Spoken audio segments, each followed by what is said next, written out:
पाठ आपका मैं और मेरा देश, इसका प्रश्न नंबर है 5। इससे पहले के प्रश्न आपको करा दिए गए हैं।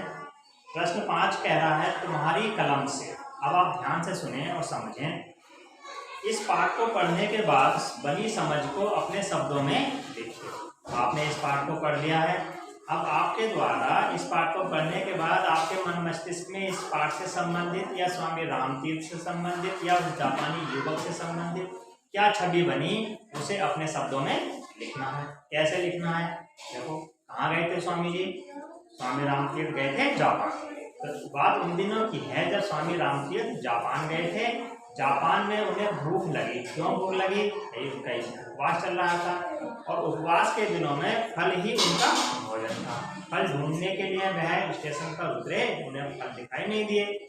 उन्होंने कहा कि शायद जापान में फल नहीं मिलते। इतने में एक युवक यह सुनकर एक फलों की टोकरी ले आया और स्वामी रामतीर्थ को सौंप दी। स्वामी रामतीर्थ ने उसे पैसे देने की कोशिश की, लेकिन उसने कहा कि आप मुझे पैसे देना ही चाहते हैं तो आप अपने देश में जाकर किसी से यह ना कहिएगा कि जापान में फल नहीं मिलते। तो इस तरह से आपको अपने शब्दों में इस कहानी को लिखना है। अगला है प्रश्न 6। अब करने की बारी। महापुरुषों के जीवन की प्रेरक घटनाओं के बारे में पढ़िए। महापुरुष कौन से हैं? जैसे आपके इससे पहले पाठ आया है लाल बहादुर शास्त्री, इसके आगे पाठ आएगा सरदार पटेल, और इसी तरह से आप जानते हैं, आपने पढ़े हैं, आप यहाँ पर लगे हुए हैं। सरदार पटेल की फोटो लगी हुई है, महात्मा गांधी की फोटो लगी हुई है, डॉक्टर अम्बेडकर की फोटो लगी हुई है। इससे पहले यदि हम इतिहास में चले जाएं तो महाराणा प्रताप हमारे महापुरुष हैं, वीर शिवाजी हमारे महापुरुष हैं, चंद्रगुप्त मौर्य हमारे महापुरुष हैं, जिनके बारे में हम प्रतिदिन आपको प्रेरक प्रसंग सुनाते रहते हैं। तो इस तरह के प्रेरक प्रसंग आपको पढ़ने हैं। अगला है ख। स्वयं की एवं आसपास की सफाई के लिए आप क्या क्या कर सकते हैं, सूची बनाइए। आप अपनी स्वयं की सफाई तो आप प्रतिदिन करते हैं। कैसे करते हैं? ब्रश करते हैं, नहाते हैं, शौच करते हैं, हाथों को धुलते हैं।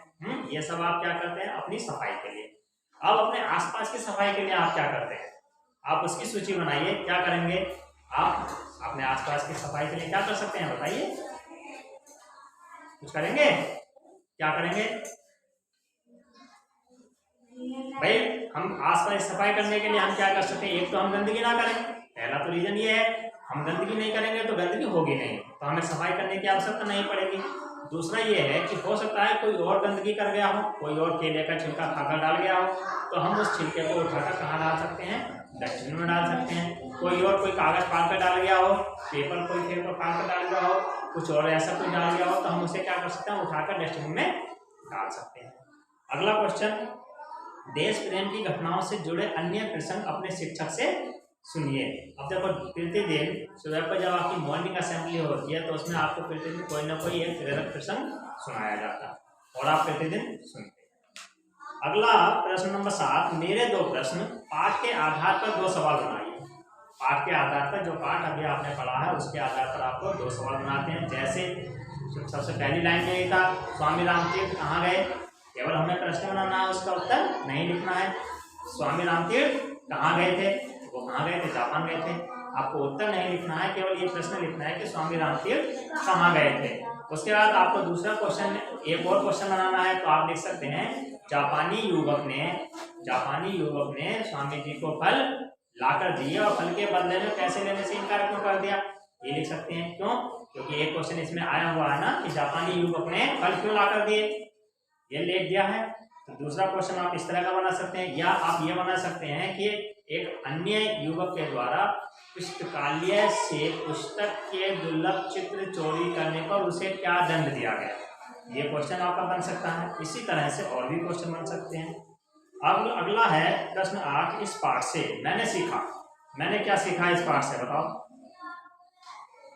देखो, आपने 2 युवकों के प्रेरक प्रसंग पढ़े। एक युवक ऐसा था जिसने अपने देश का सम्मान बढ़ा दिया, दूसरा युवक ऐसा था जिसने अपने देश की प्रतिष्ठा पर आंच लगा दी, यानी उसने अपने देश की प्रतिष्ठा पर कलंक का टीका लगा दिया। तो ऐसे 2 युवक थे। अब उसमें से आपने सीखा किससे? अच्छे वाले से या बुरे वाले से? अच्छे वाले से अच्छी आदत सीखते हैं, बुरे वाले से बुरी आदत सीखते हैं। लेकिन हमें ये पता चल गया कि बुरे आदत का या बुरे कार्य का नतीजा बुरा होता है, इसलिए हमें अच्छा ही सीखना है। तो पहले युवक ने, जो जापानी युवक था, उसने अपने देश की प्रतिष्ठा का क्या करा, सम्मान को बढ़ाया। तो हमने क्या सीखा कि हम भी ऐसे कार्य करें जो अपने देश की प्रतिष्ठा को, अपने परिवार की प्रतिष्ठा को हम ऊंचा कर सकेंगे। ठीक, अगला है मैं करूंगा करूंगी। आप क्या करेंगे? अब आप देखो, इसमें आपने पढ़ा है कि मैं केला खाकर छिलके को कहाँ फेंकना है, डस्टबिन में फेंकना है। तो मैं करूंगा या मैं करूंगी, केले खाकर छिलके को डस्टबिन में डालूंगा। मैं गंदगी नहीं करूंगा, मैं साफ सफाई रखूंगा। तो ये आपके कर्म, यही रहे आपका